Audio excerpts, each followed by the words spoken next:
Jirra jirtu hordoftoota keenya qaqqaalii guutuu addunyaa jirtan kan irra jirtan channel Roras Tube lammaffaa channel Roras Tube lammaffaa kanarratti sagantaa babbareedduu isin fayyaddi jedhee yaadu hedduu qabadhee isin dhufeetin jira. Egaa viidiyoo kana like godhaa yaada keessan waan nuuf qabdan waan fooyyeessuu qabnu komentii irra nuuf haayaa hiriyoota keessaniif ammoo share godhuu hin dagatinaan isiniin jaa gara sagantaa dhufneefittiin isin dabarsa. Na waliin turtii gaarii. Guyyaa har'aan tanaa wanni hin qabadhee isin dhufee abdii kutachuu hin qabdu obsa qabaachuu qabdaa yaada jedhu irratti. Fakkeenyaaf Rabbiin uumaa addaa takka addunyaa tanarratti kan uumeetu jira. San muka baambuu jedhama. Mukni baambuu kun mukkeen biraarraa wanni adda isa godhu muka baambuu kana dura erga dhaabdee akka muka biraa amma dhaabdee ammaan tana siif hin biqilu. Muka baambuu kana ni dhaabda. Dhaabdee amata guutuu bishaan obaasta. Erga amata guutuu bishaan obaaste booda waggaa guutuu bishaan obaaste booda waggaa takkaffaa irratti wanti ol bahu hin jiru. Obsa qabaachuudhaan waggaa lammaffaas caljettee bishaan obaafte jechuudha.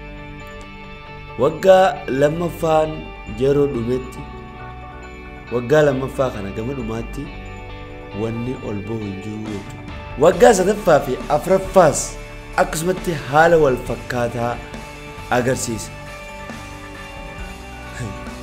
Mukni waggaa 5 guutuu bishaan obaaste yeroo waggaa 5ffaa guutetti mukni waggaa 5 guutuu bishaan obaastee wanni takka ol hin bahin waggaa 5ffaa yeroo guute xiqqoo ol baha jechuudha.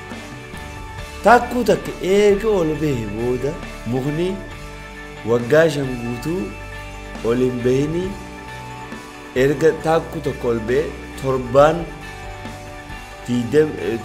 5 keessatti meetira 27 ol guddataa jechuudha.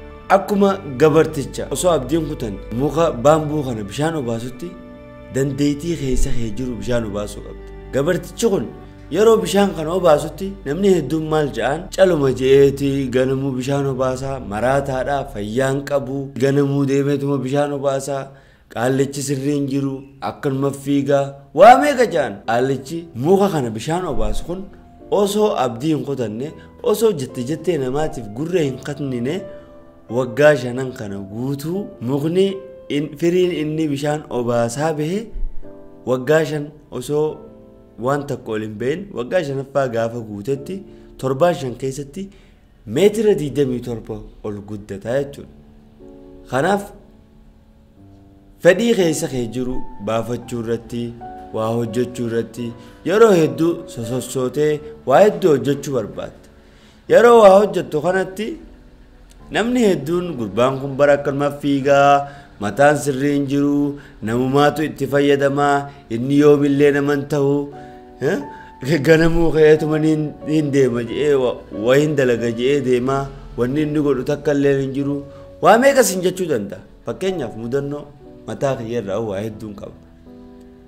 An osoon YouTube channel banadhee karaa kiyya kanan dhufin yeroo hedduu wayiin hojjedha jedheetiin baha. Yeroo wayiin hojjedha jedhee bahu kana diraamaan hojjedhaan jaa namni hedduun maali prison break dalagu jirta moo maal dalagu jirta maraataadha waa meeqanaan jaa.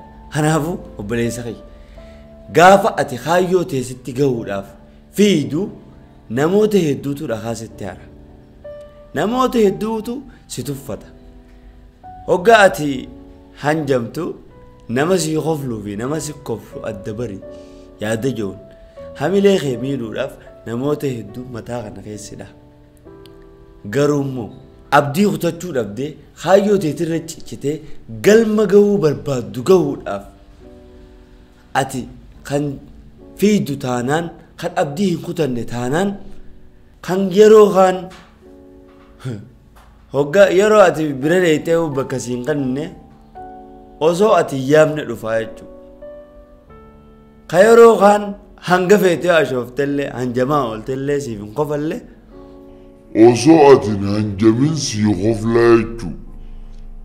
Yeroo kan bakka siin kannine osoo ati haasawin si dhaggeeffataa jechuudha. Kun hundi murannoo qabaachuu akka gabarticha muka baambuu kana bishaan obaasuu sanitti ati dandeettii keessa kee jiru ganamu bishaan obaasuu danda'uu qaba.